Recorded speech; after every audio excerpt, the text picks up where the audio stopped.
Ondare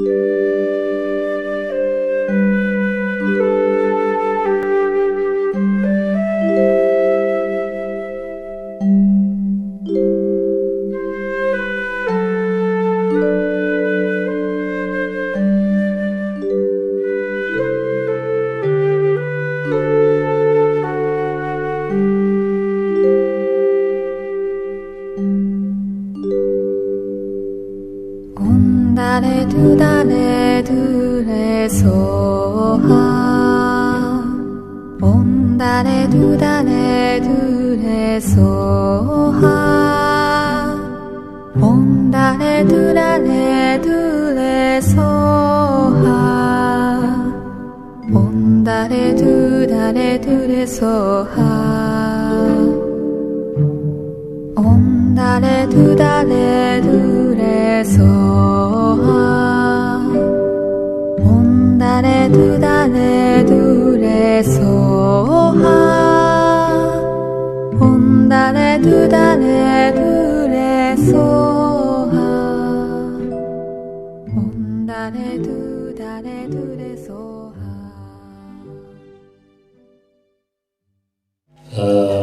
大家为一切众生发无上殊胜的菩提心。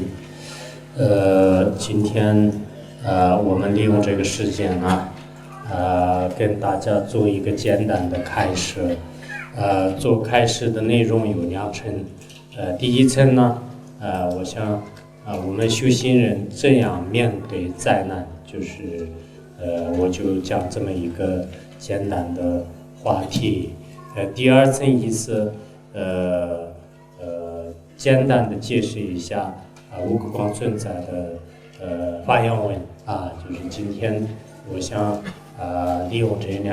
就是利用这个时间，就是做这么一个开示。那么首先就讲一下我们目前呢不管是世界各地都出现就是各种各样的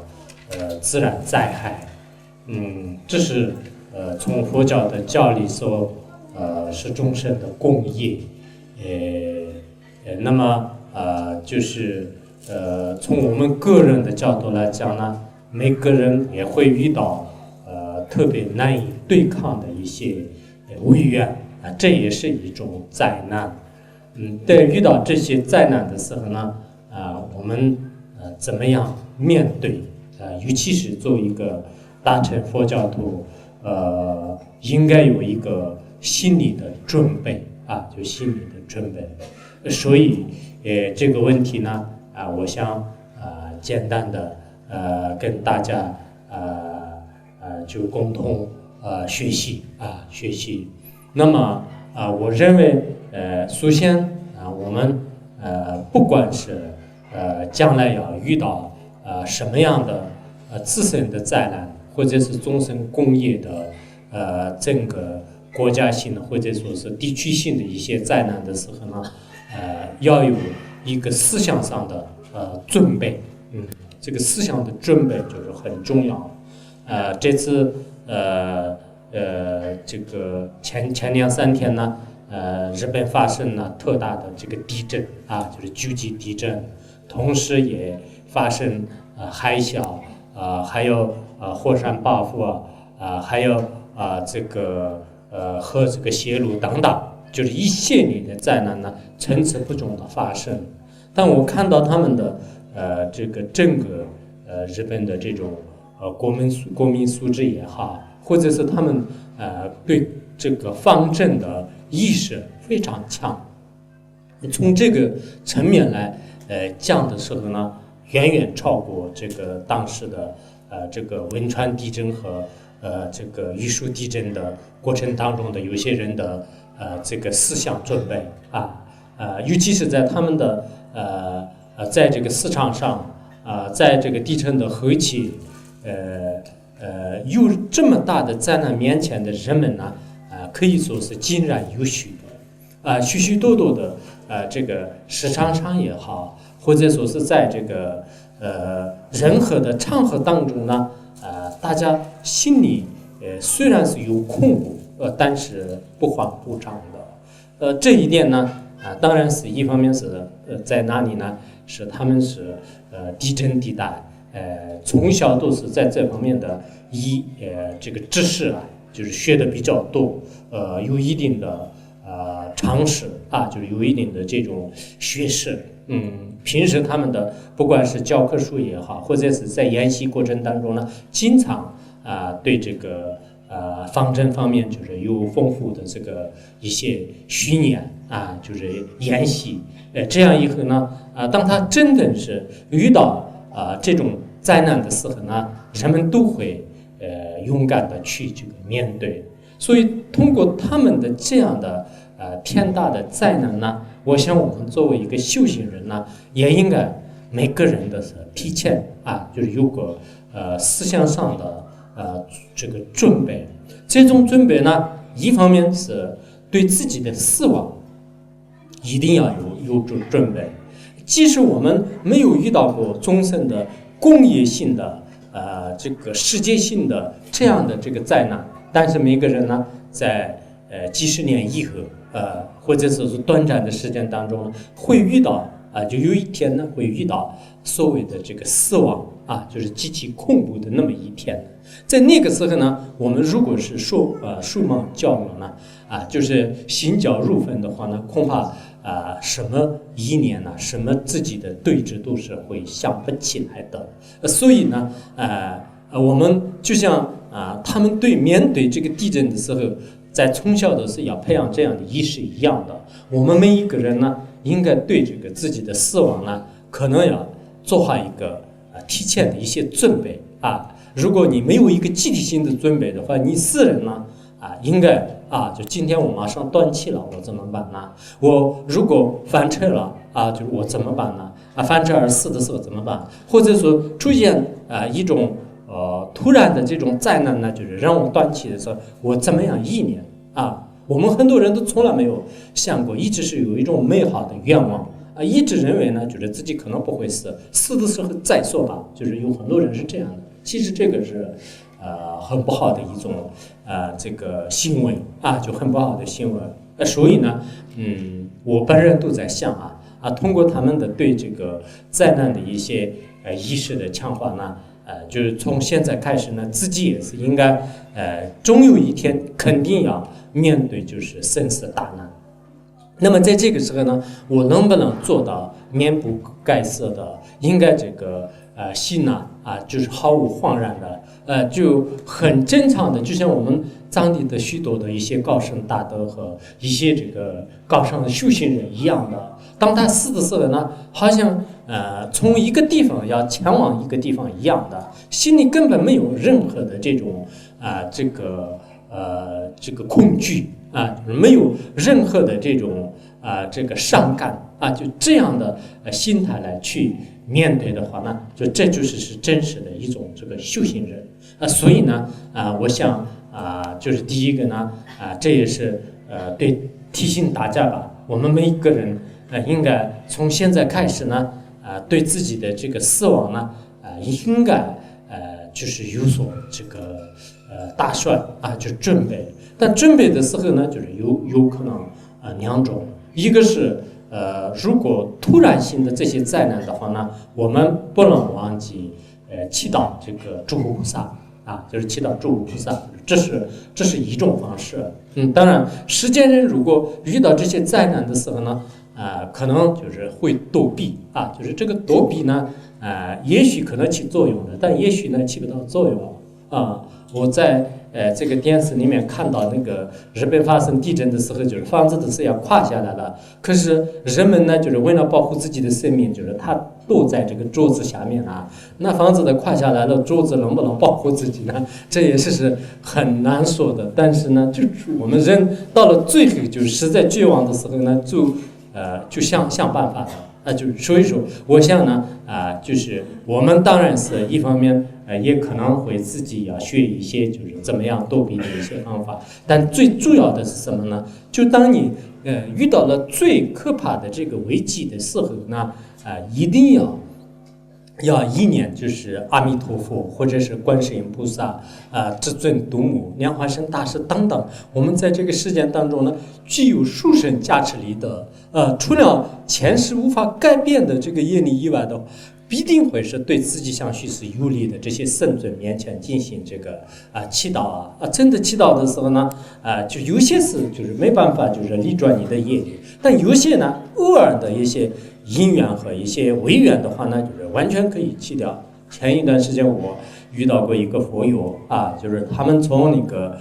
印度回中国的路上呢，就越过这个青藏高原的时候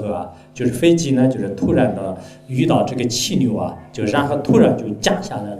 就降了就是好几十米一样的，就突然就降下来了。那么这个时候，所有的飞机里面的人呢，就是大家都极其的恐慌包括一些乘务员的话，他们都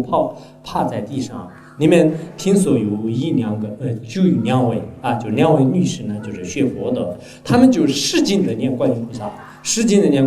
大声的念。在这个时候呢，就是他们呢。因为那个飞机里面的大多数的人都不信佛教的，但是他们也在这种恐慌当中呢，大家都在念后来呢，慢慢的那个就飞机也没事了然后他们刚那个下飞机的时候呢，就是所有的不信佛教的人呢，就是感谢这两位这个道友，就是他们都认为是这次观世音菩萨就是救了我们的就是而且每个这个包括一些乘务员的话都会念南无观世音菩萨，他们在那种恐慌当中呢，好像那种基因就是影响特别深吧，就是印象特别深。也是这样的所以这样的这个例子呢，我想也是特别多的。就是以前我记得大概在1991年的时候当时那个好像4月2号的那一天的话呢，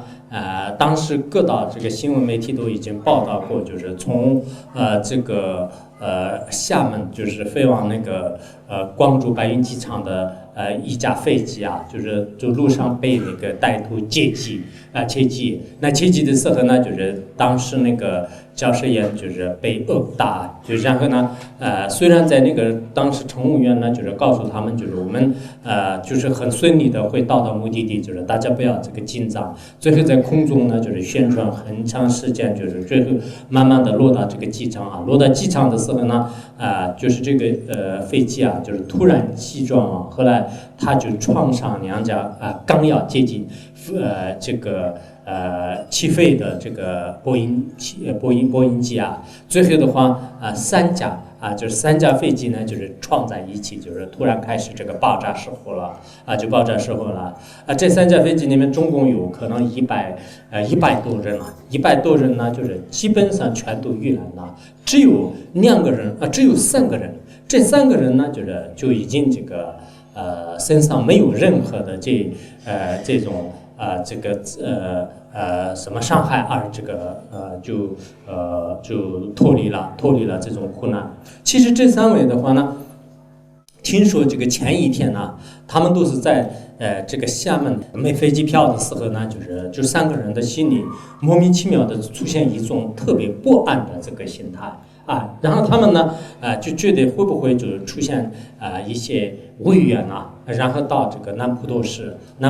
呢，就是做一个匍匐就是匍匐的佛事，然后他们就爬到后面的这个五老山就是叫什么五老山吧，是吧？就是在那个山顶上呢，就是他们就开始祈祷，就是祈祷的时候呢，好像是在那种这个感应下呢，就是绝对是一切这种不安呢，就是荡然无存了。然后呢，就是第2天，就是他们开始这个就是起飞，就是应该是这个原因，就是这是一个原因。还有一个原因呢，他们当时在空中就是真是遇到劫机的时候呢，就开始使劲的念这个阿弥陀佛和观音心咒就观音心咒。然后呢，这3位是平时呢也是心地善良，就是多做善事的，就是这样的。这3种因缘聚合的话呢，那么他们呢就是这个安全的已经这个脱离了就是这样的这个苦难，并且呢听说就是这三位这个佛教徒就是他们的当时的这个阿弥陀经的白话这个解说还有呢就是真门中心录还有呢就是这个什么普光普照等等，就是有基本这个佛经的话呢，就是完好无损就是完好无损但是呢整个这个在中国来讲呢，就是是一大这个新闻，所以我们千万不能以自己不知道的这个事情呢，就是以一种蔑视的眼光来进行这个否认。我们在这个世界上呢，诸佛菩萨的加持就的确是非常灵的就是遇到这个灾难呢，任何这种苦难的时候呢，我们都是第一个要这个祈祷这个上师三宝就或者呢，就是自己任意选一个这个本尊就开始这个祈祷这一点的话呢，我想尤其是在这个藏传佛教当中，藏地的这个整个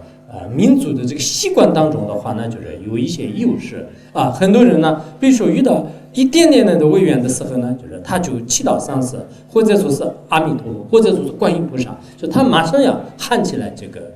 当你遇到最这个困难的时候呢，就是他马上要第一个念头就喊那个就是自己这个所信仰的这个佛尊的名号这一点我们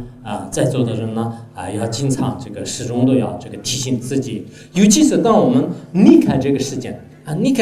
自己最后也已经就非常明白，就是走投无路了，就是必定会是离开这个世界。在这个时候呢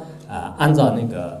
莲花生大师的这个教言还有我们那个很多的这个净土宗的一些教言的话呢，最好要这个祈祷，就是阿弥陀佛就自己觉得说我肯定现在比如说在病院里就在医院里面，就是最后已经这个你的这种这个病危就是病危已经最后自己也觉得我现在肯定就是离开这个世界，就是有些人可能会这样讲，有些人呢突然就是会遇到了一些这个暴事或者说横事就是这种情况，在这个时候呢，我们要想到就是说自己就是会这个遇到了这种灾难，在灾难的时候呢就按照莲师的这个教言的话，我们有一个叫这个刹那往生法。我也是不管是讲中印法门还是讲净土法门呢，经常这个提醒大家。我虽然提醒大家，但是自己呢就是能不能就是在死的时候是一年呢，很难说的就很多这个教别人开车的这个人的话呢，他自己最后就是翻车而死的，就这种现象也是比较多的。所以我希望呢，自己也是离开这个世界的时候呢就是最好是用一些真正的教言，如果实在来不及的话呢，有一个叫这个刹那往生法。那么刹那往生法呢，当你突然就是遇到这种很死的这种因缘的时候呢，你就心里面就是观想就是把自己的意识呢，就是尽量从头顶就是往上这个出去，或者呢就是在自己的头顶上呢，就是观想这个阿弥陀佛或者说是上师或者说是观世音菩萨一刹那一念头就这是其实很按理来讲是很容易。比如说当你真的是特别快的一种违缘呢，自己可能心里面觉得说我已经完了，在那个时候呢，就心里面一瞬间就要想一下你的这个阿弥陀佛就或者说是莲花生大师，就心里面马上要一念一刹那的这个念头呢，就是也许就真的是对你的将来的这个生人事实呢，就是已经这个有非常大的这个转变。当然这个观想的话呢，就是恐怕是没有这个福德的人，平时呢一点都是不修行的人呢，不一定这个观得起来。但有福德的人，尤其是我们平时呢，就是自己要训练为什么修行呢叫训练呢在藏地很多人当他这个死的时候呢，真的是非常的这个坦然就没有一点点的这种恐惧前一段时间我们学院里面就是圆寂了一个老喇嘛他这个老喇嘛呢，刚好是他自己要求是法王如意宝的这个圆寂的纪念日的这个法会当中呢，就是要向这个圆寂，结果呢真的是到这个最后一天的那个纪念日呢，已经圆寂了。他一辈子念了6个亿的这个观音心咒啊，就其实很静静的啊，就是其实我们的这个人生和他的人生是基本上是时间呢，就是都是活在这个世界上，但是别人的是如此的这个境界，就是如此的这个境界。当他离开这个世界的时候呢，就是他好像心里啊，就是没有一点。我当时就是跟我身边的有些人说开玩笑啊，我说好像他的这种心态也好，他的这种这个言行举止的话呢，我明天就是要到成都去，我明天要到什么地方去，就那种态度，就是他也明明知道他自己的病呢，就是可能就是活不了，就是2天3天，就是他就自己说，哎，就那个圆寂的法会已经开了3天了，我还没有死啊，就是应该死了。我想在这个法会期间怎么还不走呢？然后过了4天了，怎么我还不走呢？就是他一直这样算，就是到了最后的时候呢，就是他自己觉得是应该可能先走吧，不然的话只有差1天，就是后来真的是在那个时候呢就已经这个离开了。所以有些时候的话呢，我想我们就像这个日本人啊，就他在那个没有遇到这种灾难的时候呢，就平时在生活当中就是有这个训练一样的。我们每个修行人呢，就是在平时的这个生活当中呢，就是对死亡确实有所这个准备。有所准备的话呢，在死亡面前是应该说我们是很坚强的在这个世界上的很著名的这个文学家和科学家，当他们死亡的时候呢，就非常的这个苦恼。我们都看到过很多他们的这个历史当我看到他们的这些名人的这个历史的时候呢，我经常在想实际上是对人类社会具有这个极大贡献的一个名人呢，不如说我们这个学佛的一个学净土法门或者学密宗法门的一个老菩萨、老太太了，或者是就是有一个修行人就不如他们的，因为他们离开的时候呢，就是觉得特别的一种这个暗香就是暗香。所以我们呢就是一方面就觉得是在这个修行呢就是需要就是做好就是这样的一种这个准备就是需要做好这样的这个准备。然后呢就大家要知道，如果没有这样准备呢，就是在这个末法时代的确是这个死亡的这种这个违愿就比较多就是像那个地藏经药师经就是这些里面呢就是讲了这个9种这个恒舍就是9种恒舍比如说怎么说就是如果我们做一些那个杀生来这个祭祀的话呢那么就是飞天和魔宗呢就是开始这个伤害你，就是这也是一种这个恒舍。还有呢就是如果我们就是比如说这个喝酒就是做一些这个非法的话呢，那么非人呢就是这个吸取你的这个精气就是吸取你的这个精气而死亡，就是这也是一种恒舍。还有我们平时做一些这个违法的事情，就是受到国王大臣当这个惩罚而这个判死刑的话呢，这也是一种这个恒舍就这也是一种恒舍。还有呢就是遭到了这个火灾就是在火里面呢就是出现这个燃烧的话呢，就是这是这个恒舍。然后呢就是受到这个水灾就是在水里面就是如果会淹死的话呢，就是这也是一种这个恒舍。还有猛兽这个吞噬就是与猛兽吞噬。然后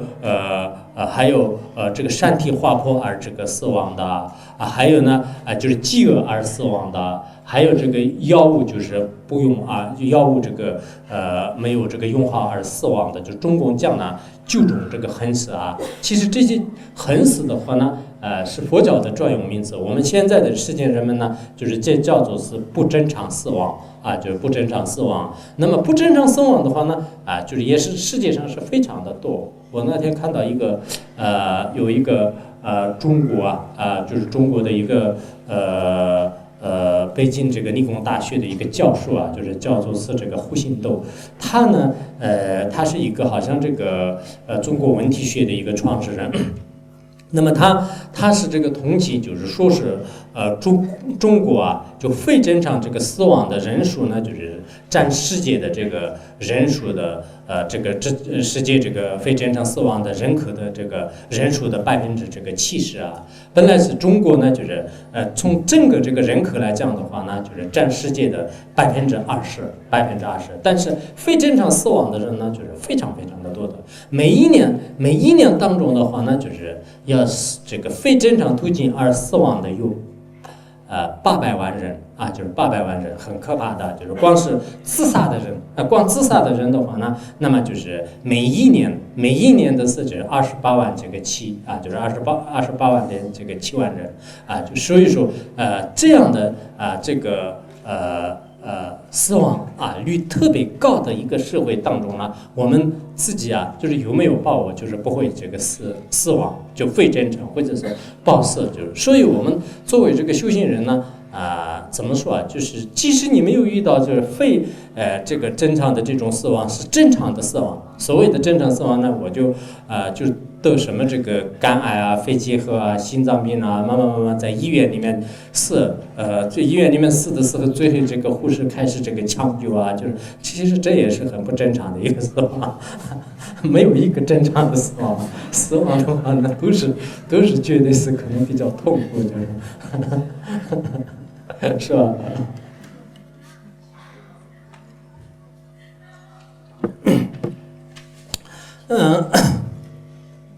总之呢，就这些都是怎么说就是应该说我们这个作为这个修行人呢，就是需要就是做好一些这个准备的，因为我们这个事件当中就是人们就是造的这个恶业呢，就是比较这个严重，造的比这恶业比较严重的原因呢，就是可能还有各种这个灾难呢，就是也会这个频频这个发生的。以前有一个叫做这个圆云禅师就是圆云他说这个预知这个世上道并界就预知世上这个道并界呢就是来源是什么呢？单听这个土番业半生，就是因为我们的现在的这个杀生现在的这个伤害众生的这些恶行的话呢，就是特别的这个严重。这个严重的原因呢，就是在实践当中呢，的确也是会发生出众多的这个灾难。有时候我想，我们世间的人们呢，就是真的是造的业是就是特别的可怕，就是我不做就可以说是是这个我不做就今天有些佛教徒，我们在那个沟通的过程当中，他们也认为比如说有些人的话呢，就可以说白天呢，就是通过各种方法来，就是图道就是自己想法设法呢，就是把这个钱财就是用到自己的这个口袋里面，就是然后这个撒到一碗里面，就是倒就是也会然后平时吃饭的时候呢，就是点杀就是杀吃这个吃那个，就是一顿饭的是杀害就是无量无边的这个众生。然后还有呢，就开始这个喝酒说这个妄语这个然后呢就晚上这个邪淫还有跟别人自己家人也好，自己单位也好，就是全部都是通过一种特别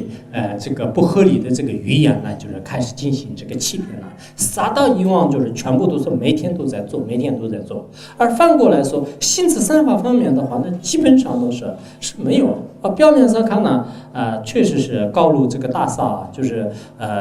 在到处都在建，到处都在就是多少就是几百个亿，就是什么几千个亿就是投资，然后呢就是开始这个建。可是我们的这个内心的话呢，就是欲望就是越来越这个强盛，而嗔恨心呢就是越来越茂盛，而自己的这个愚痴呢，就是一天比一天就开始这个这种这个愚痴的运呢，就是开始弥补起来了。在这样的一种社会当中呢，真的是这个众生的这个业就非常的这个严重。所以佛陀在那个楼坛经里面大楼坛经里面也说了，说是这个信这个摄受故就是信这个摄受的缘故呢就是田语就是不积极不实际。因为我们众生呢，信持了这个10种不善业的缘故呢，就整个这个自然的规律呢，就是有所极大的这个损害啊。因为自然规律有所损害的话呢，就是雨水呢，就是不按时这个降下。雨水不按时降下的话呢，那么可能会这个发生这个地震发生就是重重的这种这个灾难。有些人认为我们不应该这样说就是实际上，如果是佛陀是如实慈悲的话呢，为什么提前就是不告诉就还没有发生这个地震之前呢，就是为什么不告诉为什么不告诉？应该让这些众生呢，就是全部都就是逃难了就汶川地震没有的前几天的话呢，如果佛陀是真的很慈悲的话呢，为什么不告诉？其实这个问题是很简单的。那么如果是真的这样的话呢，我们一个国家也是这样的，不是现在的是很多人就是提倡以一人为本。如果是真的是以人为本的话呢，那么所有的监狱里面的这些这个人呢，为什么不放出来？就是这些也是人所有的判死刑的人，每年都是判这个几万人这个判死刑。如果以人为本的话呢，为什么是他们一个个都要判死刑呢？其实这个道理就是非常的这个简单。佛陀早就已经给我们讲了，就是不要造恶业。如果造恶业的话呢，从自身来讲呢，也会感受无量的这个痛苦；而整个我们的众生的共业来说呢，也会就是造出极大的这种苦难就是这是佛陀已经就是提前的是给我们讲得清清楚楚。如果我们没有按照这样的这个行程的话呢，的确就是这个灾难呢，就是会这个发生的。所以为呢就是不会这个出现这样的各种的这种痛苦人们呢就是心慈善法，数之无尽，这是很重要的。佛陀在这个法句譬喻经里面呢，就是已经也讲过，就是当时那个波斯匿王的话呢，就是为了就是让整个这个民族就是享受这个快乐的这个生活然后呢就是在这个佛陀面前呢，就是数次这个无戒就数次无戒。那么数次无戒的目的是什么呢？让这个所有的这个七国上下的就是众生呢，就是国泰民安，是这么一个目的呢，就是如此这样的这个戒律。所以我们的在这个世界上的人当中就是心慈善法的人越来越多，如此戒律的人越来越多。那么就是这样的时候呢这种这个吉祥的这个气息呢，就是不断的在空中呢，就是会这个旋流，而这个天人呢，就是也欢喜，非人呢，就是也欢喜，让我们的整个世界呢，就是可以这个和平。光是口头上呢，就是说和平、和谐，还有什么这个这个平等就快乐怎么样这个呼吁？但是行为上呢，我们造的这个一切的这种恶业的话呢，恐怕是你的这个口话跟这个众生所得到的感受呢，就是不一定是完全这个相适应就相适应。因为我们人类的很多的这种行为呢，就是与整个大自然的规律就是相反的。如果我们人类的这个行为呢，就是太过于的这个造了恶业的话呢，最后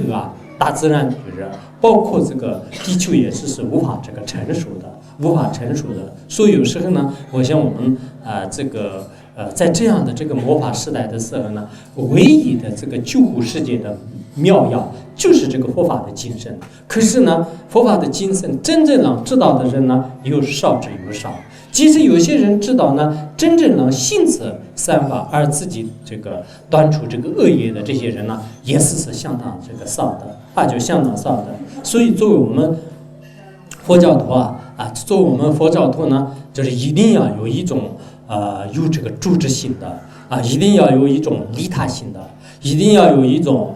这个包容的心态。佛教是对自身的这种这个健康也好，快乐也好，已经各方面呢，就是有着非常这个重大的这个意义，不仅仅是为自身的这个生活和社会有利的，对整个这个人和非人，对整个全这个世界和乃至无数的世界的众生呢，都有就是带来就是无量的这种这个快乐和安详。所以我想呢我们就是已经发起过大乘达成这个信的这样的这个人的话呢，有时候就是你不能呢就是就这种这个佛法的这个没有就是没有呢就是自己独自分享，就是一定要想的就是一定要不能忘这个众生就是跟一起分享。如果众生一起分享的话呢我们每个人呢就是也应该要承担一些这个责任。就是承担什么样的责任呢？就是一定要有一种这个弘扬佛法和利益众生的这种这个积极性我看我们很多佛教徒的确是这个积极性不够就是别的一些宗教和别的一些团体的他们的这种团队精神他们的一些凝聚力呢就是什么样的？大家都是应该是有目共睹的就有目共睹的。而我们这么好的这个佛教可以说是它是在全世界当中是最好的，就是这种博爱的这个宗教这种博爱的宗教，并不是正因为是我是佛教徒呢，就是自己就赞叹就是开始自己的这个教，不是这样的这是09年的时候通过这个世界上就是选举，就是最后就是佛教得到了世界上是人类社会最有利的这个宗教的这个金奖呢，就获得过。我在其他的一些这个课程当中呢，就是也提及过这个事情。所以我们在世界上呢，不管是佛教的哪一个层面的这种内涵就可以这个分析的时候呢，的确也是非常的这个完美就非常的这个完美。这样的这种完美的这种十全十美的这个宗教的智慧和悲心和还有就是它的这种力量我们呢就是作为这个佛教徒呢，就是不能把它就是一次而这个失去了就像一个如意宝，如意宝呢就是就慢慢的这个传到了我们的这个树林。当我们树林的时候呢，我们就是不知道如意宝的价值，就是把它扔在河里面的话呢，那么我们就成了一个历史上的这个罪人了历史的罪人了。而如果我们懂得了这个它的价值，然后把这个如意宝呢，就是放在这个圣状上，然后呢就是进行祈祷，并且呢就是我们把这个功德呢可以传扬给这个有缘的诸位的一些这个其他的这个善男信女。那这样的话呢，我作为一个当时的这个历史见证人的话呢，那么我所做的事情呢，应该是这个具有非常这个重大的这个意义。因此我们在这里呢，也是这个再三呢就是劝请大家呢就是这个佛教的这么好的一种这个精神的话呢，就是大家一方面呢就是短暂的人生当中在忙碌的这个生活当中在这个就非常这个复杂的这种这个心情当中应该空出一定的这个时间来自己就是获得了就是他的这个部分的这个境界自己有了佛教的真正的一些这个智慧悲心的时候呢就不用说了就是若人应遂凌乱自治自己已经尝到了他的美味。在这个时候呢，别人就是不说也说也好，不管怎么样呢，自己的是已经知道了佛教对我带来的这个人生的幸福，佛教对我带来的这个究竟的这个快乐就自己呢就完全会这个明白的。在这个时候呢，我想我们应该就是会这个去愿意这个弘扬它就是愿意呢就是去这个发扬它。否则的话呢的确我们有时候看这个身边的这些这个人们就是这个本来也讲这个污浊恶事就污浊恶事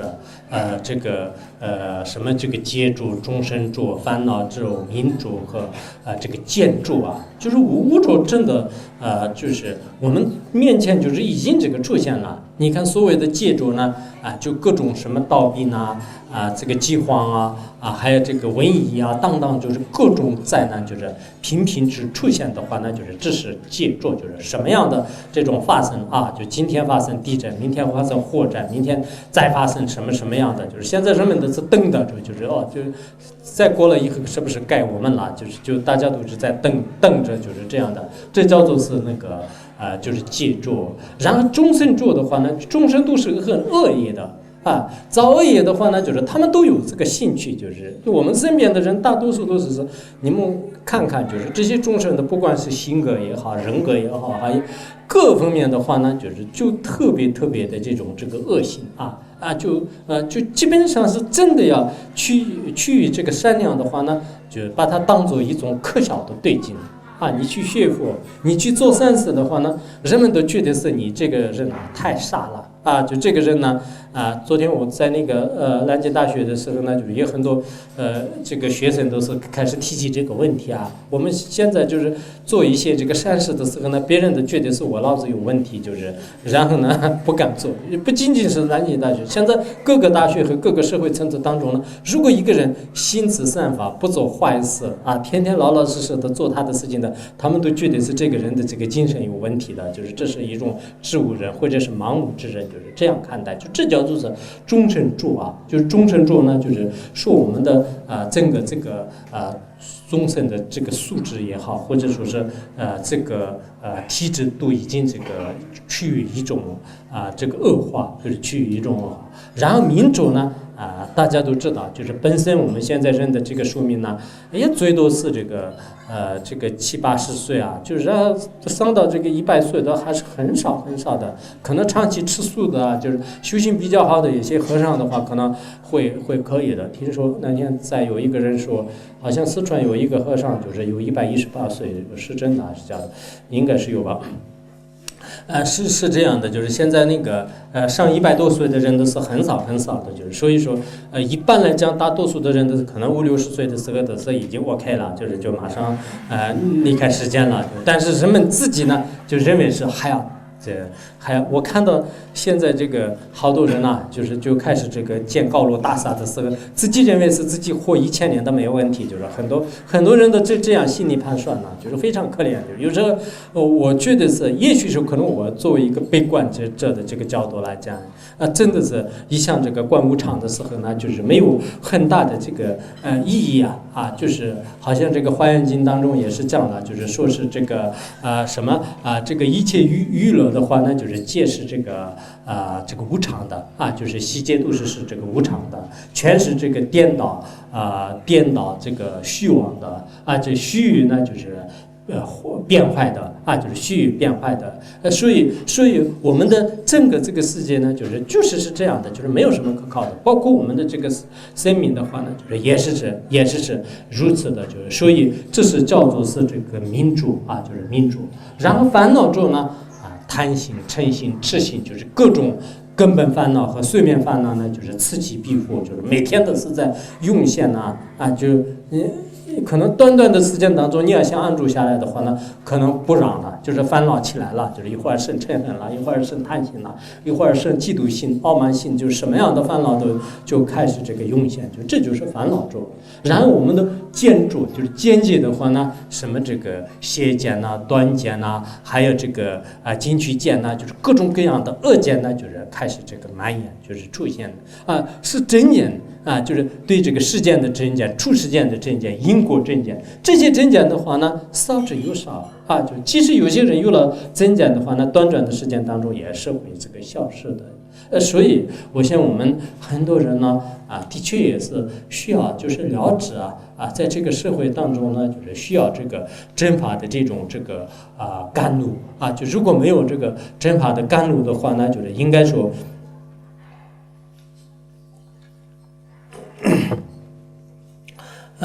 就非常的这个可怕就是非常的这个可怕所以呢就大家要就是尝试的是，一方面就是开始这个观这个一些无常法就最近我们就是身边发生的一些无常的这个事例的话呢，真的是人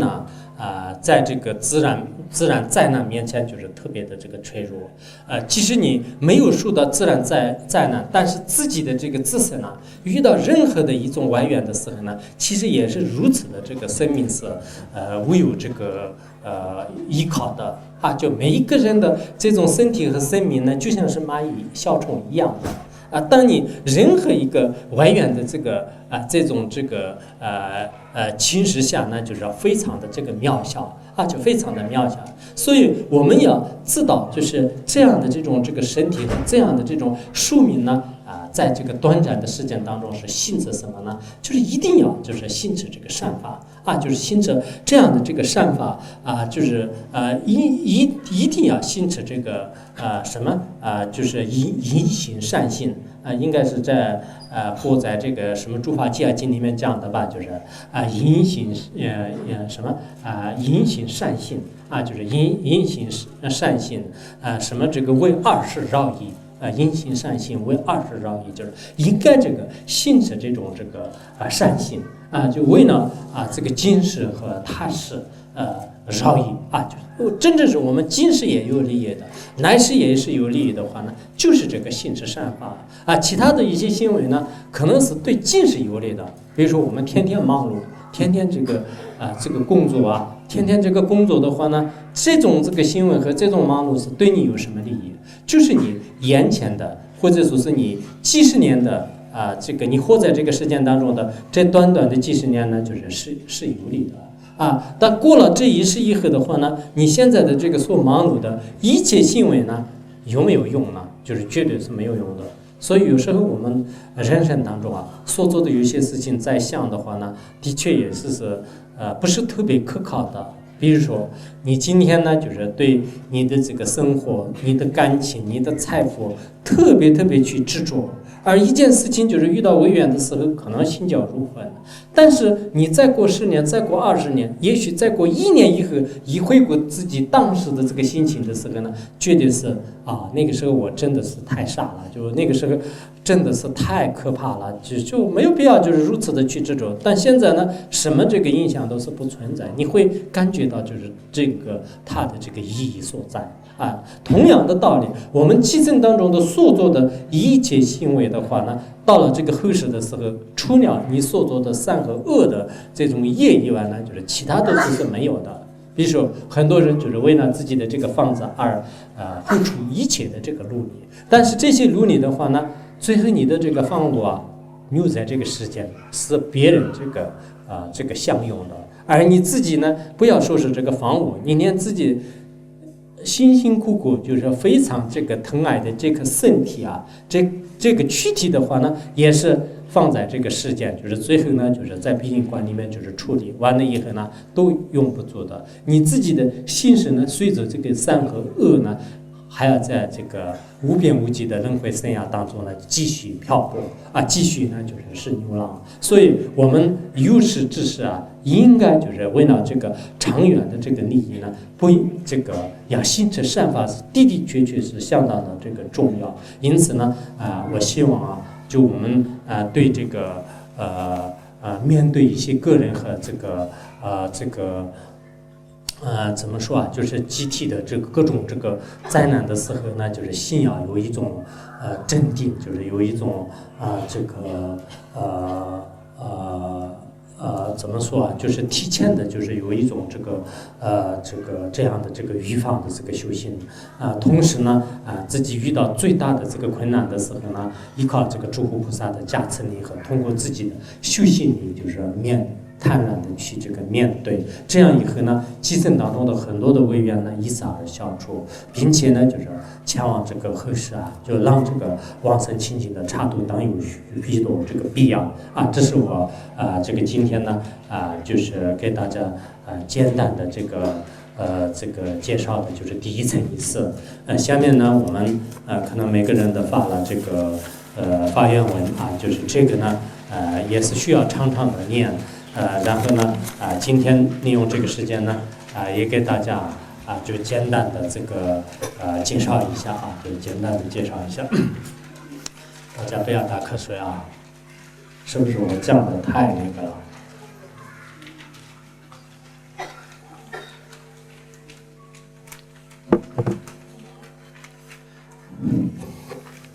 到了南京就一直站着讲课，就是昨天我站了3个小时，然后今天讲了多长时间了？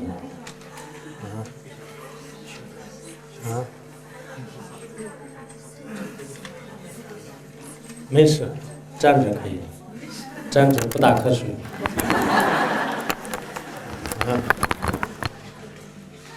你们如果听课的时候打瞌睡，可以站着听啊。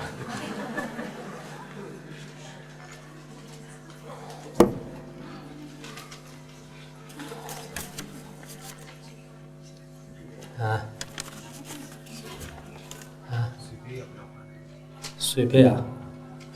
水杯不用换，水可以换。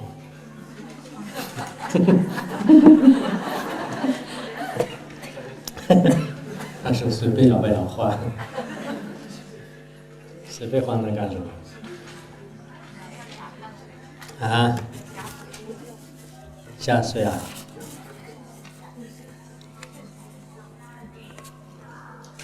这样啊，就我们下面这个恒常念诵的发愿文，恒常念诵的发愿文呢，是乌龟光尊者窍诀宝宗的里面的一个教言。我们平时经常要发这个愿，我希望我们将来以后呢，在座的各位道友和还有以后的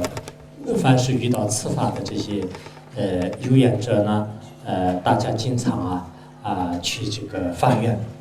发愿的时候呢，要就是想到就是它的这个意义，想到这个它的意义，也就是说，这里面有6个这个发愿就是六种发愿。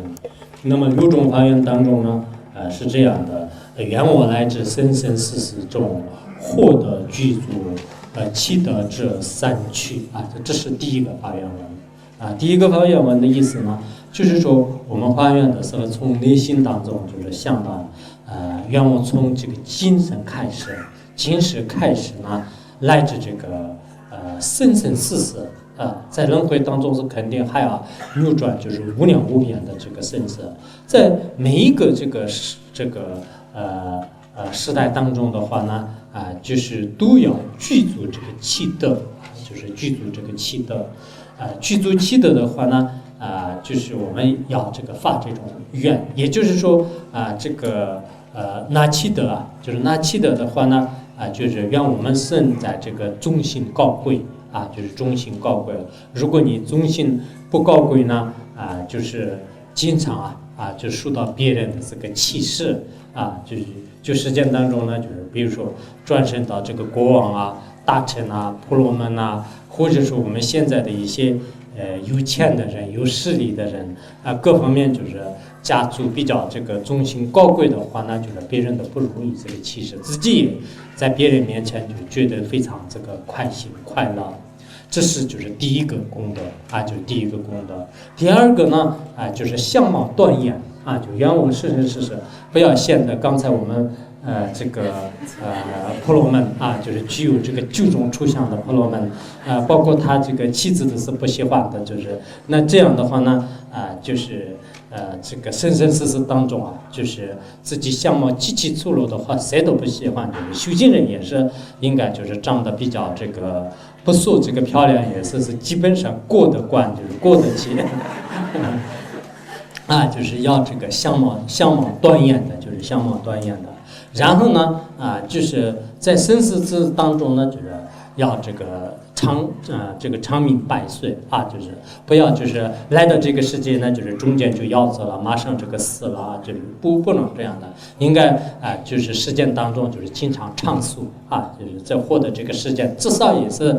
就是这个60、70岁以后，我觉得是过了70岁还算是长寿吧，就是算可以。就是如果能活到80岁、90岁，当然100岁以上的话，那不知道这个身体能不能照着。很多老人的话，自己觉得是生活无法自理，就说现在我离开时间都可以了，就是很多人有这种想法。之所以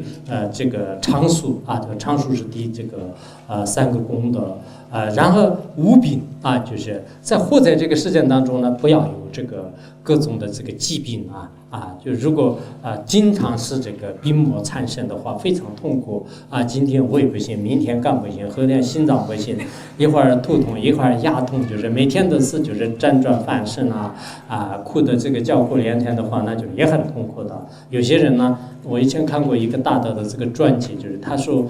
他在这一世当中呢，这7代都全部具足他写自己自传的时候很自豪的说，他说我这一辈子当中只有一次呢，就是自己的食物不良而拉过一次肚子，从此之外在自己的基因当中从来没有生过任何的病，就是所以我们有些人呢，就是从小都是这个身体不好，就是生过的病是无量无边的，自己都是记不清，住院的这个时间都是特别多，就这样的。那么这个就是第4个功德，就是就发愿这个无病就无病。还有呢就是缘分这个友谊就是缘分友谊。缘分友谊的话呢，就是说当你生生世世当中不管是你的这个权利上面也好，人格上面也好，势力上各方面的话呢，就是跟别人比较起来，自己有一定的这种能力，有一定的势力，有一定的这种良好的这个性格就这个是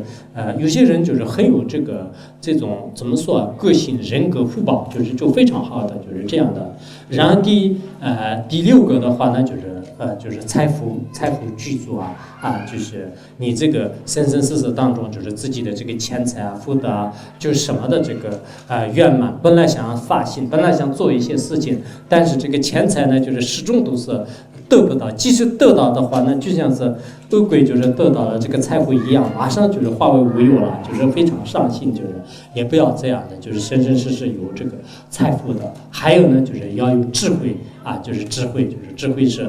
这个不管是世间的智慧，出世间的智慧。有些人呢，因为自己以前没有发愿，就是所以今生当中就是特别笨，就是有时候是连一个松子都是记半天，就是记完了以后忘完了，记完了以后忘完了，就一直是这样的。但这个智慧就是也是需要的。所以我们刚才前面讲到的这7种功德呢愿这个生生世世当中要这个具足。有些人说这个佛教就是学得越好呢，就是实际上是对自己的这个人的这个前途的发展不妙。其实不是这样的，佛教呢还是要承认发愿呢，就是自己各方面的功德福德圆满具足并不是有些人所认为的一样完全是它是一种逃避的，完全是它是一种这个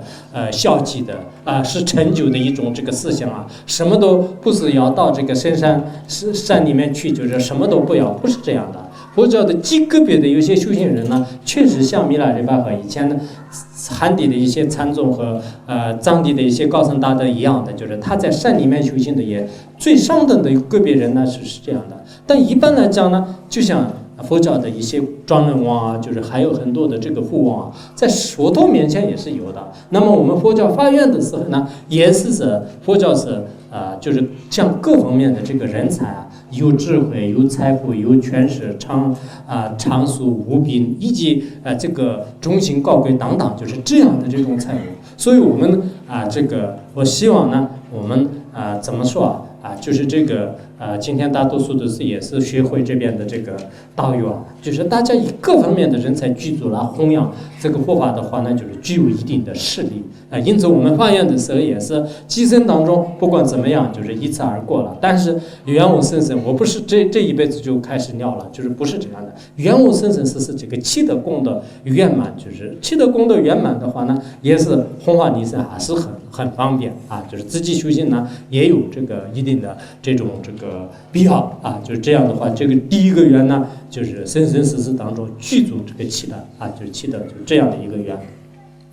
然而第二个方愿呢，就是说愿我出生立即欲正法，具有如你修持之自由。我们很多人呢刚开始的时候来到这个世界呢，就是没有遇到正法有些人已经70岁的时候才遇到正法，有些是20岁的时候，有些是80岁的时候遇到，有些是30岁的，就这有点晚了。就是确实应该是从小的刚才我看我们那个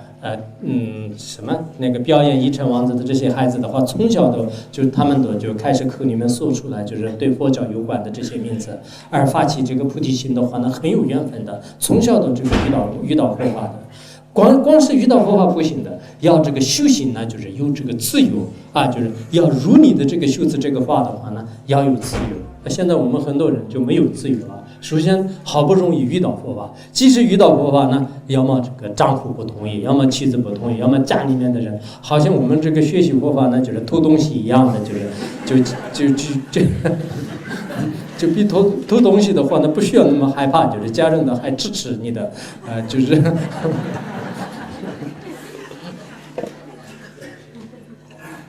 所以很多人啊，这真的是得不到自由，就是这也是一个很苦恼的。我们发愿呢，就是从这个以后的生生世世当中呢，就无论是就我生在什么样的地方，就是第一个一定要就是愿我遇到这个正法，而且遇到正法的时候呢，要这个如理如法的修行，不修行光是遇到呢也是不行的。就光遇到也不行的，要如理如法的修行。要修行的话呢，没有自由呢，就是修不下去的。本来我们这里的个别的道友就是很有善根的，可是呢就没办法的，就是他需要看守的话呢，就是也是这个就是真的是这个偷东西一样的，就是只有这呛在这个有一个人跟我这样说，他就实在是没办法的，每天都是自己这个有时候修啊念啊，就这些都是只有在这个卫生间完成说的那好痛苦啊！可能他们更怀疑。所以，就这也是指没有这个自由啊，就是非常这个痛苦啊，就是有非常痛苦的。所以我们要发愿，就是生生世世行持佛法，就是获得这个自由啊，就获得自由。这是这个第二个发愿。然后第三个发愿呢，愿我能令上师生欢喜，日日夜夜之中信正法。我这个生生世世当中呢，就是首先是一定要遇到这个具有法相的这个善知识。就是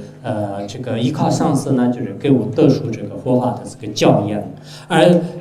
上师是一切这个诸佛的化身，所以我的一切行为呢，就是让上师也是得以这个欢喜，上师呢就是欢喜这个摄持，给我传输殊胜的妙法，并且这样的这个妙法呢，日日夜夜的修持。不要光是上师就是遇到了，但是上师很开心的，上师也开心不修法，你也很开心不修法，日日夜夜上师和弟子都是处于一种愚妙的状态的话，那也不行的。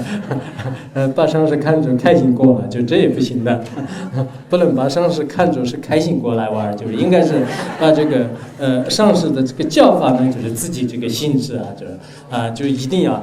日日夜夜的是要这个修持就是所以要信持这个正法因为我们有些人可能有这种这个缘分有这个善知识摄持，自己也是白天晚上都有这个修行的一种这个机会。我们要发愿，就是以后日日夜夜的是修持正法。然后第四个愿呢，愿我无法和修净化业毕生越过三有之大海。然后我们依靠这个上师的加持和摄受呢，已经懂得了这个佛法，已经就是悟到了这个法里面所讲到的这些意义。光是你悟到了就懂到了还不行的，还要继续的修持这个净化的意义。净化的意义呢，也可以叫这个密宗这个大圆满当这个密宗的深深的净化意义，或者我们仙宗里面讲的这个菩提心呢，什么这个净土法门的这个净化的这个意义。通过这样的这个殊胜的教法呢，在毕生当中，在今生当中呢，越过这个三有轮回的大海今生当中一定要向这个成就我获得了这个佛法之后的话呢，我要这个修行最深深的窍诀，然后就是越过这个三有今生当中就是要获得这个成就。所以我们发愿呢就是当我这个悟到这种法当我真正得到这个法以后呢，不要就是拖延很长时间，否则的话呢，以后能不能遇到也很难说。即使遇到的话呢，再过了下一辈子要你生我开，或者说是当你解脱的话呢，也不容易的事所以要立即这个成佛，要发这个愿就这是第四个愿。那么第六个愿呢，第五个愿呢，愿我能为众生传妙法，承办利他无有厌倦心。愿我呢就是对这个有缘的这个众生传授这个释迦牟尼佛传下来的这个甘露妙法啊，就是一定要弘传这个佛法。在弘扬佛法和传输佛法的过程当中呢，实际上是自己就千万不要有这个厌倦性。因为利益他总呢，就是作为我们这个大乘夫子的也有的这个责任啊，在这个过程当中，不管是再累、再苦、再这个遇到再大的这个危缘和困难的话呢，我们应该有一种这个坚强的心啊。其实心的力量应该是非常的这个起作用的啊。就如果我们心很坚强的话呢，那遇到再大的这个困难的事，你不会就是低头的。所以我们在座的大乘夫子呢，就是在弘扬佛法、传输佛法的过程当中呢，也许会遇到了一些各种这个违缘啊，比如说你家庭的住址啊，就是单位的不理解啊，或者是生活当中的各种这个压力啊，在这些压力面前呢，如果你是一个情绪化的，你是一种就是特别这个脆弱的这个懦夫那这样的话呢当你一点一滴的这种违缘就是落到头上的时候呢，你就开始这个干涸了你就开始这个已经这个掉线了，就不行了就已经这个放弃了你的这种誓言。但如果你是一个很坚强的话，你如果真的是想起了就是释迦牟尼佛因地的时候的每一个这个行为和每一个这种发心的时候呢，你不可能容易就是放弃你的这个誓言，一定会是坚强的。而且呢，如果是真正是为了利益众生宣说这个妙法和学习的话呢，你在这个过程当中再怎么样也是不会生厌倦性，或者是生这个脆弱之心的。因此呢，就是愿我这个生生世世当中，为了利益众生传输佛法呢，千万不要有这个厌倦之心，千万不要有这个退失之心。千万不要呢，就是有这个放弃之心就有些是不是这样的？刚刚开始的时候呢，学习的这个热气就是有3分钟就有3分钟，但慢慢就就已经这个荡然无存了，很可惜的一定要利他的这样的这个心和大乘的这个心呢，确实是千百万劫当中很难以得到的这个心呢，就是我们一定要永远这个要这个坚持下去，要保持下去这是就是第5个发愿然后最后一个发愿呢是这样的：愿我能以无边大事业，民诸有情一同成正觉。那么愿我就是刚才那个这个弘扬佛法利益众生的无有偏多的这个大事业。无有偏多是什么样的？因为在佛教的这种这个大爱，佛教的这种大的这个慈悲的话呢，其实它不分任何的国家民族或者说是人和非人凡是这个所有的这个众生的话呢，它是无有任何条件的普遍的一种这个爱护就普遍的一种爱。那么这样的这种爱呢，就叫做是这个无边的事业无边的事业不像我们现在一个实践的一种爱的话呢，那要么是对自己这个有关的一些亲人朋友我的国家、我的民族、我的什么什么的，就是所以我们的这个佛教的伟大在什么地方的话呢？它是一种这个无边的，不有任何条件的一种爱。那么这样的这个利益众生的话呢，是无边的就无有这个片段的。这样的事业呢，就是光弘于整个这个人类，光弘于整个世间就来自这个世间，而且呢，让所有的这个无量无边的众生呢，跟我一起就是同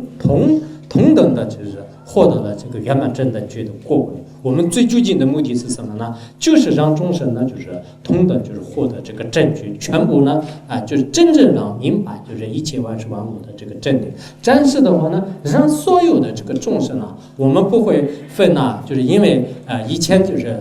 这个日本呢，就是对我们南京人呢，就是好像有点这个如何的一种这个历史就是所以呢就今天就是这个当他遇到这种灾难的时候呢，还要以一种活该可以不好应该这样等等就是以这样的语气的话呢，那不要说我们这个大乘佛教的话，就是实践当中也是现在经常提倡这个开放光什么这个宽恕还有就是这个宽容等等，就是像这样的这个心态的是还没有到的。所以我们这个真正的这个佛教的这个大慈悲的话呢，对所有的这个众生呢，跟自己的这个孩子没有什么差别的就是一样的这为什么是佛陀的这个伟大的这种因地的一些故事当中呢，非要把自己的这种妻子啊、儿女啊，就是去布施给？其实并不是佛陀是对自己的妻子儿女特别恨，就是给他的。但是这是我们人们呢，是大破这样的这个执着的妄。我们每一个人呢，他最疼爱的就是我的这个妻子、我的儿子、我的什么什么。但是实际上呢，就是每一个众生都是平等的，每一个众生从长远看呢，都做过自己的这个父母。暂时来讲这是一个因缘契合的，没有一个可信的。因此，懂得这样的真理的人来讲呢，就是最终呢，还是都是一样的，没有什么分析的。现在我们的一家一家和一个邻居一个邻居、一栋楼一栋楼分呢，全都是我们的凭执着来分的。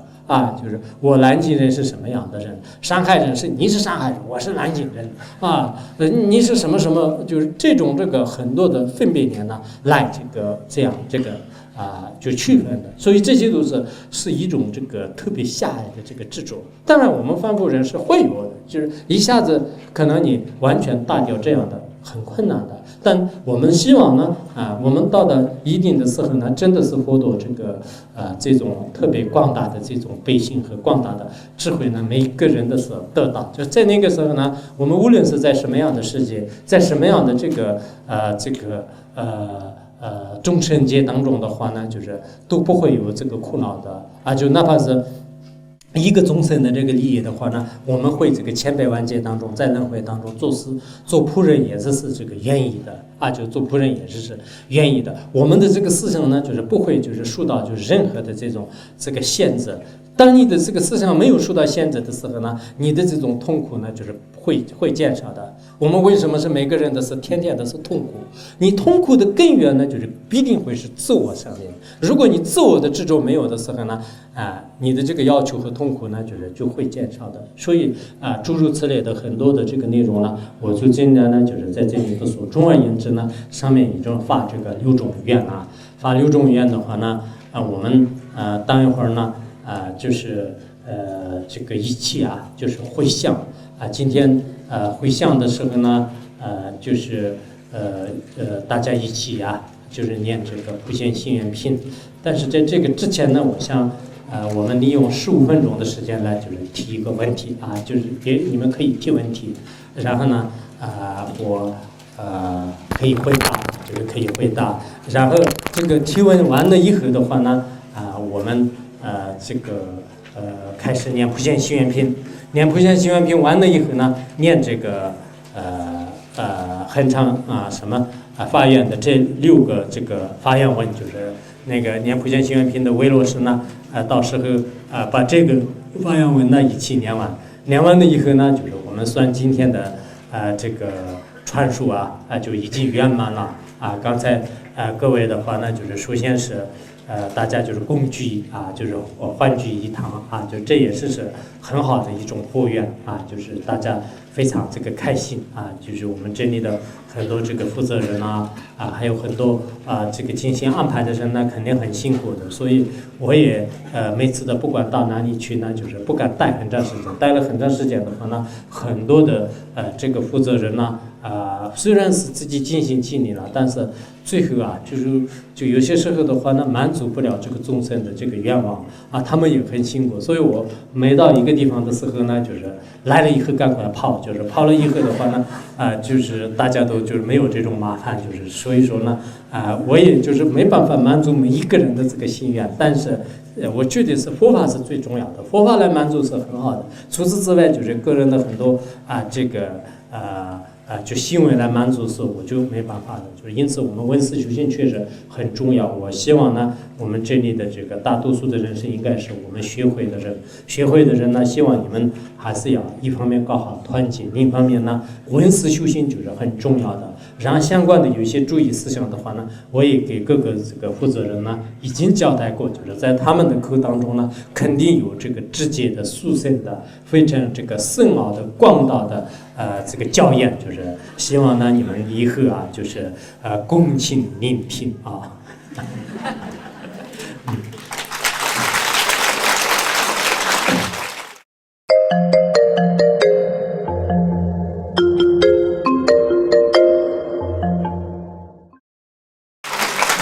接下来可以你们提问，提问的时候呢，就是可以这个举手啊，就是举手，然后呢问问题的时候不要讲很多的这个赞叹和客套话，就是直接最这个需要这个问的问题呢，就是直接问出来啊。今天也当然上师我想请问上师一个问题，就是我们小组有的道友经过几年的跟随学院的系统的闻思学习，然后懂了很多佛法的道理，但是在日常生活中遇到烦恼的时候，然后有的道友还是会觉得，然后好像学到的法义，然后不太能够应用起来，或者应用起来这个对治烦恼的力量并不够强大。然后请问上师，如何能够把我们在闻思修行中学到的经论的这种法义，真正能够在日常生活中能够运用下来，能够改变我们真正的心相续，能够减少我们的烦恼？感恩上师。学到的法，就真正应用在实际生活当中呢，其实需要是长期的传习。虽然我们自己觉得是一年年的这个闻思呢，就是应该很不错的，但实际上呢，我们可能很多什么没有所学的法呢，就是自己长期修行。没有长期修行的话呢，恐怕是这个对治烦恼有一定的困难。比如说我们懂得了这个死亡无常的道理，但是死亡无常的时候呢，我到底怎么样对这个面对的修行呢？我们没有做过训练，没有做过训练的话呢，当你这个无常来临的时候，或者烦恼来临的时候呢，你可能是就很难这个解决。你平时修行的时候呢，当我升起嗔恨心的时候，我如何面对你修过没有？如果你没有修的话呢，光是道理上明白，但实际行为上是你还是根除不了的，所以要长期修行。尊敬的上师，我想跟你提一个问题，你辛辛苦苦的为我们编了一个生死救度念诵的仪轨，我们呢也组织了这个救度小组、超度小组。可是我们在事实当中呢，仅仅的就是按照这个仪轨，是吧？你给我发个信息，你念一下；他给他发个信息，怎么念一下？我总觉得，如果说我们超度亡灵的时间，如果说用您辛苦编出来的仪轨，我们在他的面前为他超度，为他念诵，这对亡者那是非常有益的。你说我这个想法对吗？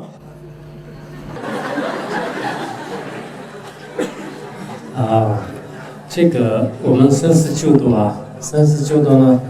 在不同的地方大家都执行的方法都不相同，但最好呢，最好以后这个不管是任何一个道友或者是非佛教徒，如果各方面的因缘条件具足的时候呢，最好就是大家共同念诵共同念诵是必定会是对这个亡者是有利的，因为我在这里编的呢全部都是经典和咒语就是金刚语就聚在一起的，所以我自己呢分别点都没有加在里面，因此大家这个共同居住呢共同这个念诵即使如果很多人没有这个共同居住的机会的话呢，个别人就是对他念诵或者就你实在是没办法到这个现场的话呢，家里念诵也对他就是必定会是有利益的，这是依靠这个校正来这个可以决策，必定会是有利的。礼上师三宝，今天就是购买商务放生，有些呢就是商务不能呢是生活在当地的环境中，以便放生造成了死亡。这样呢是有没有什么过失？还有呢，今天就是放生的时候，我看到这个鱼，它是来自广东黑鱼。这广东黑鱼呢，就是到我们这里，可能就是温度有差别，在放生中呢，就是可能有会死亡什么的。请问上师，就是我们应该怎样的做，就是很正确的？谢谢。这个问题我们以后放生的道友在卖肾的时候呢，就是一定要观察。你所卖的这个，比如说你用的卖的飞禽呢，它是家养的还是野生的？如果是野生的话呢，就是在我们这个山上放呢，就是可以能获得了；如果是家养的，就是在山上放了呢，就是不一定是有这个就是存活的希望。包括这个黑鱼也好，银鱼也好，还有黄鳝当这个其他的任何的这个生命当你这个卖的时候呢，就是一定要与这个第二天这个放生的地方呢，就是一定要做好这个心理的这个准备和工作上的这个对接，否则的话呢，这个可能是我也发现了，就是有些卖的时候随便卖，就是最后放的时候呢，如果就是不对呢，虽然我们不是故意杀它的，就是不可能有故意杀害它的这种过失，但是我们在操作上呢，就是可能有些地方不太这个对它的。因为放生的时候，我原来在这个放生功德文当中也是专门这个问题呢，是提过的，那就是一定要这个引起重视。其实我想问一问，什么样的善施才是真正的好善施？然后呢，我觉得有很多人就是对有神通的，还有做火功的，打卦的、算命的，对这样的善施特别感兴趣。所以我想问一问，究竟什么样的善施才是真正救度众生的善施？其实我觉得现在在这个社会当中呢，很多刚刚信仰佛教的人呢，他都找不到是什么叫这个上师。有些人原来我遇到过一个人，他说所谓的这个师傅呢，这个布鞋子的人呢也叫这个师傅，修录音机的人呢也叫这个师傅，你可不可以帮我修录音机啊？所以现在真的有这种感觉，所以这个算命大卦还有什么那个后宫就这些是非常简单的。这些里面呢，我不敢说就是没有好上师的，也许可能有些每个上师的行为是不相同的，但是最主要的，按照这个佛经和虚部里面讲的话呢，所谓的这个上师呢，就是有这个明确的一些发相就是这个发相，而且称上师的这个缘起呢，就是这个佛法的这个案例的。并不是你因为一起会功呢就是叫上师，因为给你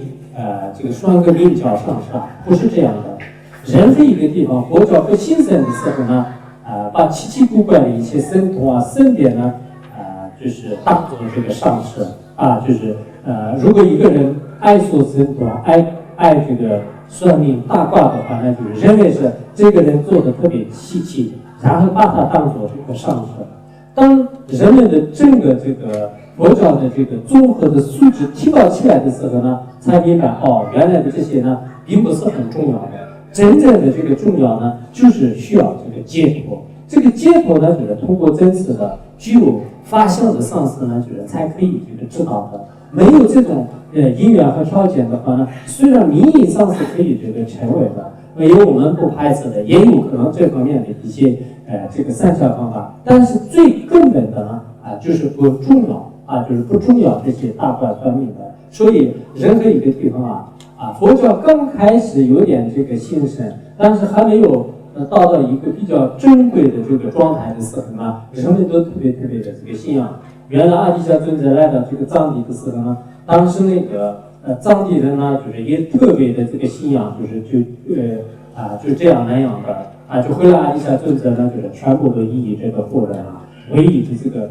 讲经说法和文思修行呢就为主，就是从此之后的话，藏地也是建立了一个非常有系统的、有次第的、有这个组织的一种这个文思的这个传统所以我们现在很多汉地呢，有些地方是这个有信仰，但是呢比较迷信就什么样的人都去医治，什么样，尤其是自己就是爱这个自己吹自己就我是什么什么化身我看见你的建设顿时你需要做什么，所以这样的这个人也比较多，而且这些人们的话呢，就是也爱上当将把自己的这个时间财产精力都是全部供养，到了最后的时候呢，就是后悔莫及了就是最后的话呢，自己也伤心，就是但也没办法，所以说呢，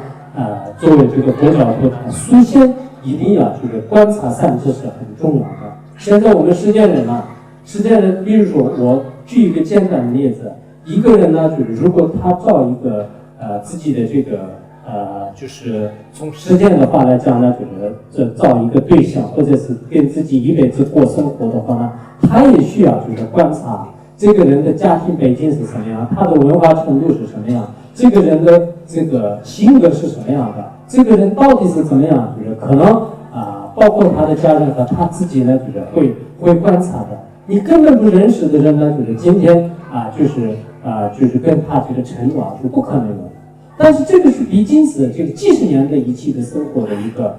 这个人需要这样观察的话呢，那么我们所谓的这个上师的话呢，不单是精神也要依靠他，乃至生生世世的对自己的前途是有着密切关系。所以为什么不观察？所以我看现在很多人的观察这个上师的这种这个时间和观察上师的这种方法呢，就是都有一些这个不是特别如法，就是正因为是这个不如法，后来在移植过程当中也是会出现就是很多的这个问题。我们发菩提心呢，是一定要在一个上师面前发，还是我们自己念念仪轨，就算相续中已经升起菩提心了？有两种，有些最好是具有上师面前发，如果实在找不到的话呢，就是在按照龙王菩萨的观点是所有的这个三宝所依面前，三宝所依面前也可以发菩提心。师父，如何理解那个法王领导的窍诀，以自心观察自心这样一个窍诀，我想不明白。还请问师父如何理解观察自心，然后降伏妄心，然后让自己的烦恼尽快消于法界，让自己变得无忧无虑，变得像佛菩萨一样的快乐。这个可能通过那个先这个一直上师，然后承起闻思修行，闻思修行之后呢，就才会懂得这个怎么样对治烦恼，最后呢就是让这个认识自己的心性。那这一点就是最好是按照这个次第的就是修行理种的教育。那我当了几年组长，学员当中有些事呢，经常爱说，讲一些，然后呢，这样好像是给人家带来一些烦恼。好，这样的，如果见事件过失的话呢，实际上不太很好。如果没有特别的必要的一些，比如说需要管理，这个多少住址或者说是挑选有这个烦恼的众生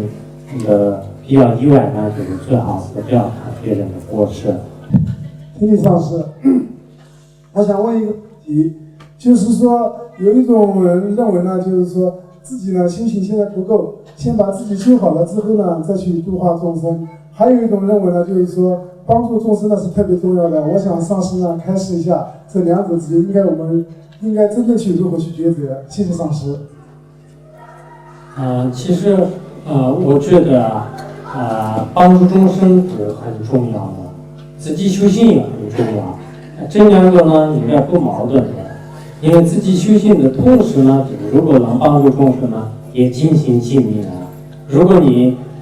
这个自己一直就是修行即使有帮助众生的机会呢，也放弃，我觉得很难得就是不合理的。因此我觉得在这个自己尽量这个修行的同时，要这个不舍弃就是众生这也是对诸佛菩萨的无上供养。丁上师，那个就是我有一个问题就是我们不是那个看到一些那个乞讨的人嘛，我们都会给他就是做布施。那么我曾经有一次，我们一个同事就告诉我说，因为我们的这些布施，然后很多的小孩子就觉得就是那些人就能觉得利用小孩能赚到钱，那就伤害了更多的这些小孩。其实他听到他说这个以后，我其实心里也很矛盾了。我们到底应该是继续去做布施呢，还是就是说不要去布施了，以免伤害更多的小孩？谢谢上师。我觉得不管是遇到任何一个可怜的这些乞讨者呢，应该他们的处境是有痛苦的，所以呢，其实他们以个别的人是可能有一些不如法的这个现象，但我们并不是为了就是做个入行而布施的，我们是为了去帮助他、利益他、接触他的通过而布施的。所以我觉得自己在力所能及的范围当中，还是遇到可怜众生的时候，应该做一些相应的布施。我想上师一定听说过那个关于2012的预言。我这个问题可能比较幼稚啊。那个有一种说法说是人类可能会灭亡，也有的说法是地球在进化，就只会剩下善的人。但是佛经上有讲呢，就是说未来9000年末法会越来越黑暗。但是我想这个就是有点矛盾，有点疑惑。我想请问上师对这2012的看法？谢谢。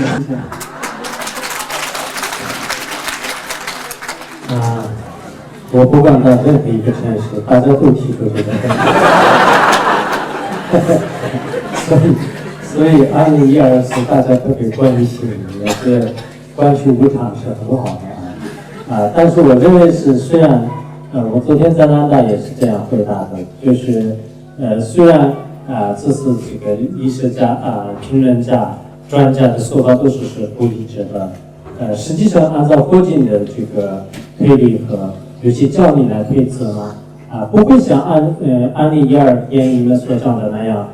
人类呢这个真的会毁灭的。当年那个大预言的这个内容就是也是在说是1999年的时候呢，人类99%的人都会这个离开的，结果呢就是也没有这样的。所以从表面上看呢，就像这次这个日本发生地震呢，的确是跟这个2012的这种这个屏幕呢，就是有着相似的地方就是有些地方呢，完全跟这个大地裂开就是海上这个波浪就是这个出现等等，就是有相似。但实际上呢，应该众生就也并不是2012的时候是大多数都会灭亡的。虽然在玛雅文化会有个别的一些说法当中是这样的，但实际上我觉得呢，就是因为这是从这个佛经的各方面的一些理事和梁汉三大师的这个设计，以及我们人类的这个还要这个在生存的这个历史当中有关的历史来推测的时候呢，也不会这样的，可能会在这个世界当中呢，会出现一系列的这个灾难。这种灾难呢，也是人类的这个恶行和恶意呢，会这个导致的，所以说呢，就也没有必要那么大的这个恐惧也没有必要呢就是非要把这个大城市里面的人呢全部都前往这个西藏高原，我谢谢赵师喜欢南京。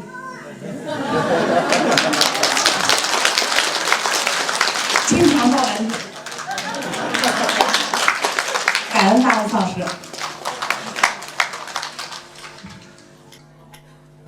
今天我们在高山以后，在一个农村那里吃这个绿色食品，他们就是说是南京人就像是大陆不一样，因为就是很冲突，所以人如果具有真实真理，这样的话呢，就是谁都会喜欢的。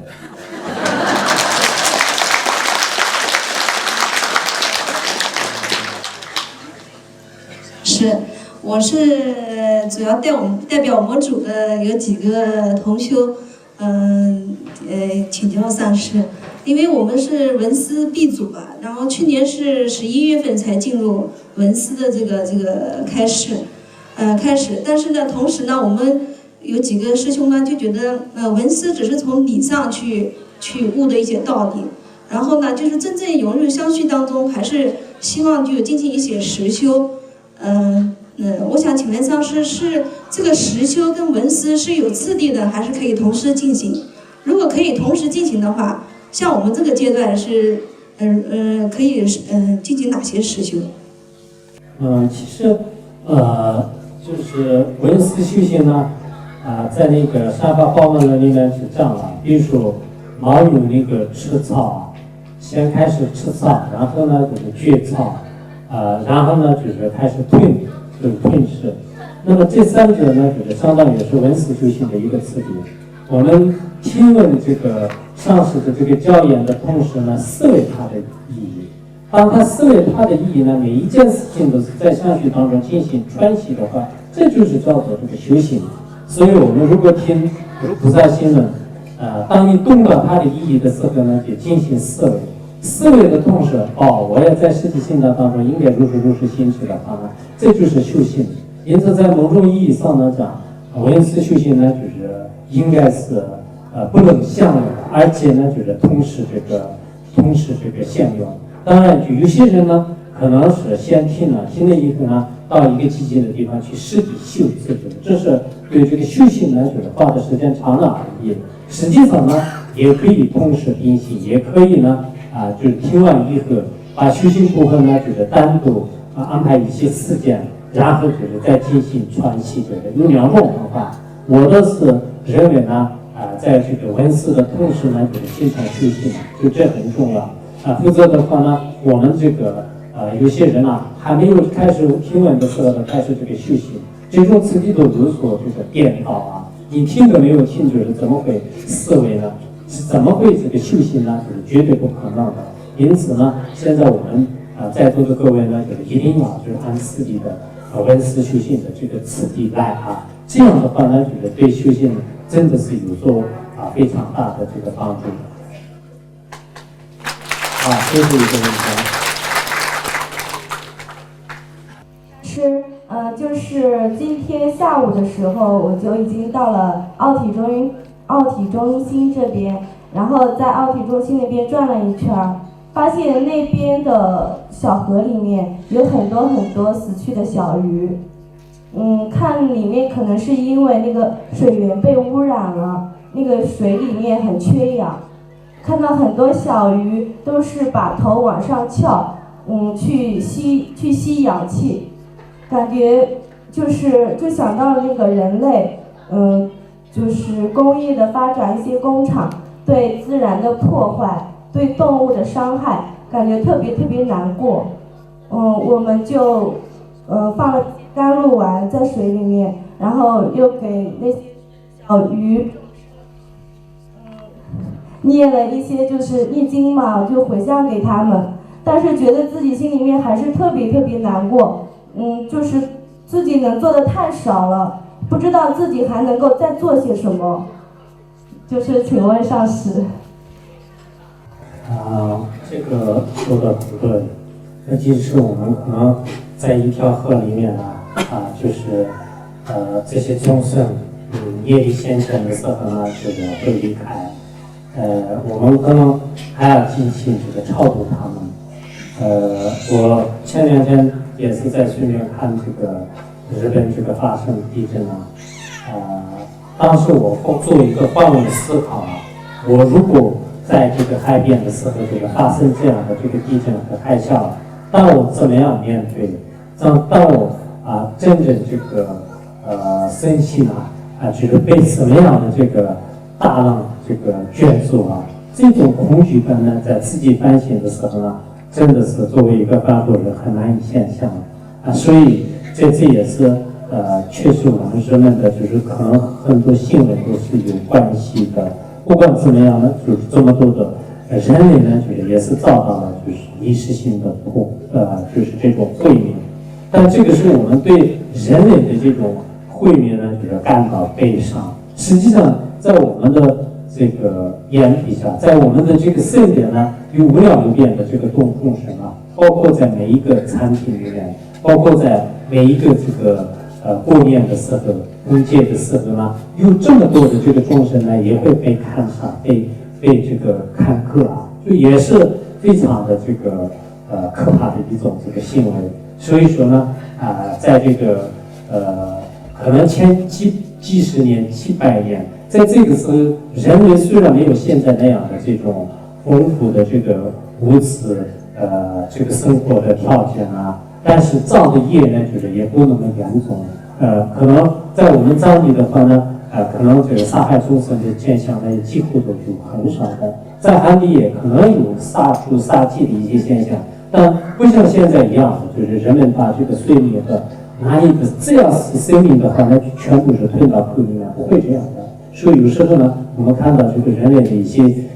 所作所为的话呢，就是也比较这个可靠。不管怎么样呢，我们今天呢，利用这个时间呢，大家就是这次这个你所看见的这个水里面的这个鱼类的死亡也好，最近这个包括这个日本为主的很多地方就是出现各种灾难，死去了许多的这个亡人，就是死去了很多的人们。还有我们平时在动物界当中呢，也是依靠人们的这种这个工具和武器呢，就是开始伤害他们的这种痛苦也是难以想象的。我们就是大家一起就是念这个观音心珠和还有呢就是一起这个用千心品的3个名回向给这些所有的众生谢谢大家。